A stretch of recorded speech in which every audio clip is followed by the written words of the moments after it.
Hello my precious! Dobrodošli u Nadine energetske zavrzlame. Navalilo me, što bi rekli, da juče i danas ne mogu da se otmem toj temi koju želim da vam ispričam. A to je, zvuči potpuno apsurdno i kontradiktorno. I trudite se da shvatite ovo što ću vam reći. A tema je kako sam zavolela svog narcisa. Na to me inspirisao jedan komentar koji sam dobila u vezi toga čemu zapravo nama služe sva ta iskustva. Jer iskustvo sa narcisom i sa bilo kojim drugim poremećajem ličnosti je jako teško i izaziva veliku patnju. I onda ih mi nazivamo toksičnim. Mnogi kažu, kako ikoga nazivaš toksičnim? Pa, kako da vam kažem, ne treba ni jednu reč shvatati previše pogrdno. Toksično znači otrovno. Mi bivamo zatrovani nečijim prisustvom. Mi bivamo zatrovani nečim što istinski moramo da najpre prihvatimo da je tako, a zatim to i očistimo. Jer ne možemo ništa očistiti i otpustiti dok prvo ne prihvatimo. I prihvatanje je toliko duboka stvar. Mi moramo prihvatiti, zapravo ono što sam htjela da kažem, mi moramo prihvatiti taj otrov. Mi moramo prihvatiti zlo da bi ga mogli otpustiti. I zato ovaj video se zove Kako sam zavolela svog narcisa. Prihvatanje je bilo koje stvari predstavlja izmenu karme i izmenu sudbine. Čemu nam služi ovako teška lekcija? Jedna moja isto jako draga klijentkinja je napisala, ali zašto je potrebna ovolika patnja? Zašto baš ovolika patnja? Jel može malo manje? Pa očigledno ne može. Neki ljudi se uče na malim greškama, nekima trebaju ogromni i jaki udari da bi se nešto promenilo. Da bi se nešto osvestilo. Možda treba mnogo da nas zaboli da bi osvestili. Pa zatim to što smo osvestili, prihvatili.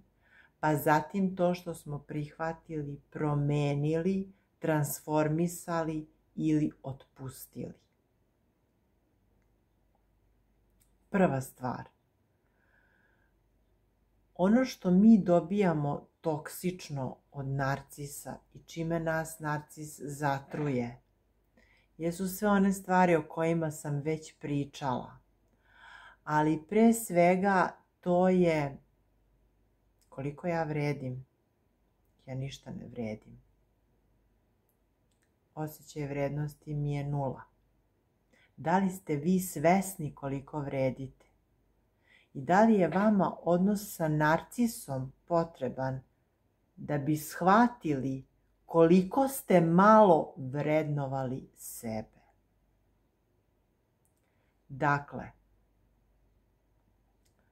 možda nam nekad treba tako bolan odnos da bismo shvatili koliko smo malo vrednovali sebe, na primjer. A to koliko smo malo vrednovali sebe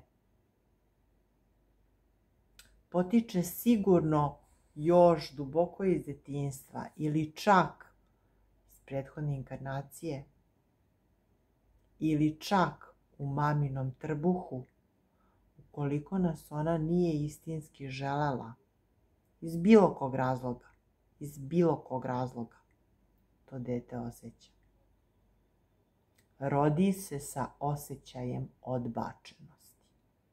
Dete se rodi sa osjećajem odbačenosti. To sam ja. Prema tome, i onda ceo život ima uverenje da mora strašno da se trudi da bi zaslužilo nečiju ljubav. Ili da mora da bude perfektno da bi bilo prihvaćeno. Ili šta god.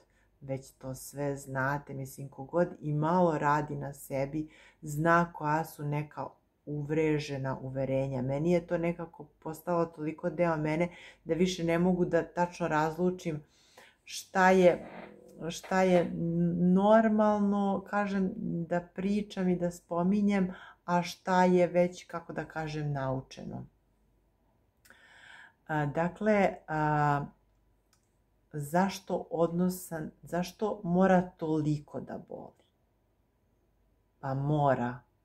Neki od nas mora da bi nas podsjetilo na to koliko smo malo vrednovali sebe, na primjer.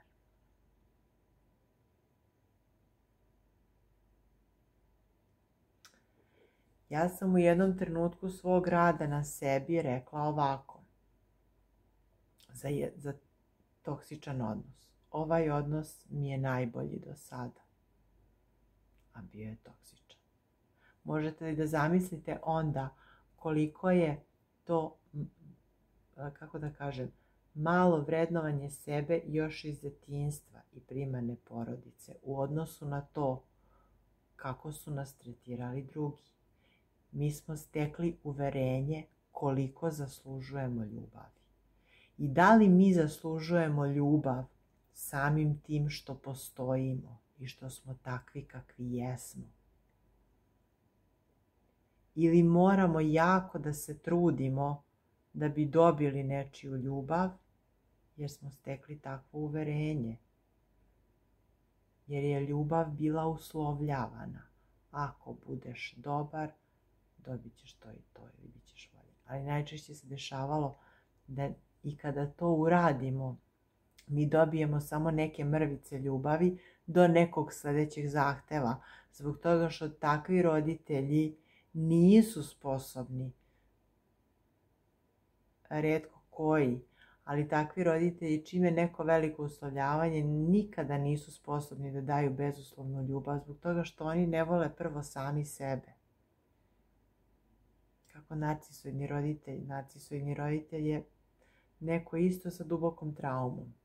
I to treba razumeti, ali ne treba, kako da kažem, nikako opravdavati. To treba razumeti u radu na sebi. Dakle, opet se vraćam na to. Odnos sa narcisom je tu da nas podsjeti. Mora toliko da zaboli, da shvatimo koliko smo malo vrednovali sebe. Da shvatimo koliko smo sebe odbacivali zarad drugih. Da shvatimo koliko smo prevazišli sopstvene granice. Da shvatimo koliko smo izlazili iz sebe. Da shvatimo koliko smo izlazili iz granica sopstvenog tela. Da shvatimo koliko su ta ogromna očekivanja bila od nas.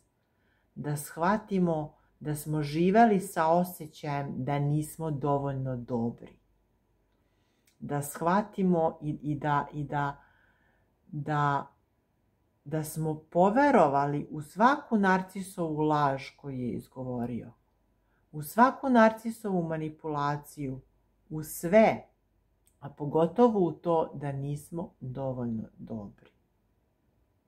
I da to što smo ljuti, to što smo frustrirani, to što da nemamo pravo na to.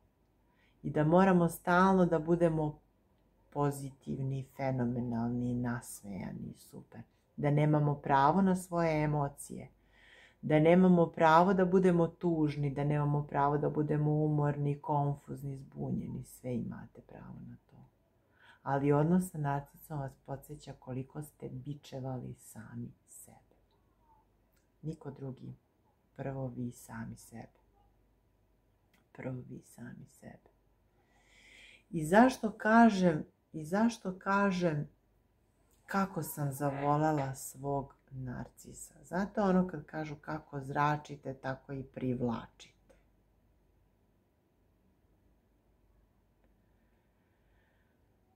Dakle, ukoliko smo mi privukli narcisa u svoj život na ovaj ili onaj način, to negde znači da duboko u sebi mi imamo neku istoriju takvog odnosa. To znači da mi duboko u svom telu imamo sećanje na takav neki odnos sličan primarnoj porodici, prethodnoj inkarnaciji, čemu god. I da je to nešto što je bilo za nas jako bolno i da je zbog toga to nešto što smo mi potisnuli. Potisnuli smo bol i potisnuli smo sećanje na bol i potisnuli smo sećanje na načinjeno zlo.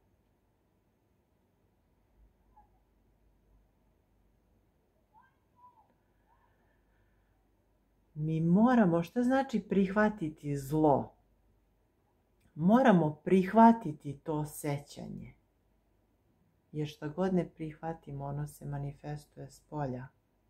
Mi moramo u svom telu osvestiti sećanje na sve naše boli, osjećaje napuštenosti, zanemarenosti, omalovažavanja, kritikovanja, ponižavanja, osjećaja kad smo se osjećali da ne postojimo, da smo niko i ništa, da smo nevidljivi. To se osvešćuje u radu sa terapeutom. To znači prihvatiti zlo. To znači prihvatiti sećanje na bol. To znači osvestiti sve te trenutke. A odnos sa narcisom nas podsjeti na to. I onda kreće osvešćivanje nekadašnjeg bola. Tako da je odnos sa narcisom samo nešto što nama omogućava da uđemo u svoju senku, da uđemo u svoju bol, koja je bila samo potencirana ovim odnosom, da je osvestimo, osvetlimo, propustimo kroz telo, integrišemo i kažemo to je okej. Iako sam sve to doživeo, preživeo, iako sam se osjećao bezvredno, kao nula, kao ništa. Ja ću da radim na ovome i da shvatim da sam ja ipak dostojna i vredna ljubavi prvo prema sebi. A već samo prihvatanje bola jeste prihvatanje sebe.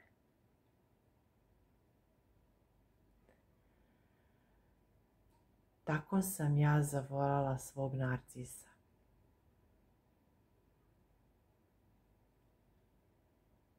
Jer mi je omogućio nešto što je bilo neviđeno do tada. I što će boleti i donositi stalno nove izazove i nove odnose dokle god se ne suočite sa vašim bolom koji je prvo u vama bio neosvešćen. Tako sam zavoljela svog narcisa.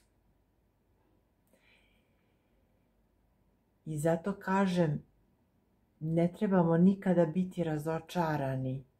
To nije način, mnogo boli, boli do nokata, ali moramo preuzeti odgovornost za svoj rast, za svoj osjećaj unutrašnje vrednosti, za svoje uverenje o tome koliko smo dostojni i vredni ljubavi, a to je koliko dajemo ljubavi sami sebi.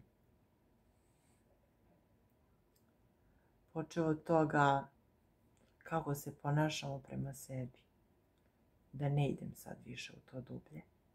Ali moramo prihvatiti odgovornost za svoj rast i biti zahvalni za to bolno iskustvo. Ja sam zaista zahvalna. Mnogo vas volim. Nadam se da ste razumeli. U komentaru napišite da li ste zaista razumeli šta znači sad prihvatiti sebe, prihvatiti svoju bol i kako sam zavoljela svog narcisa. Volim vas puno.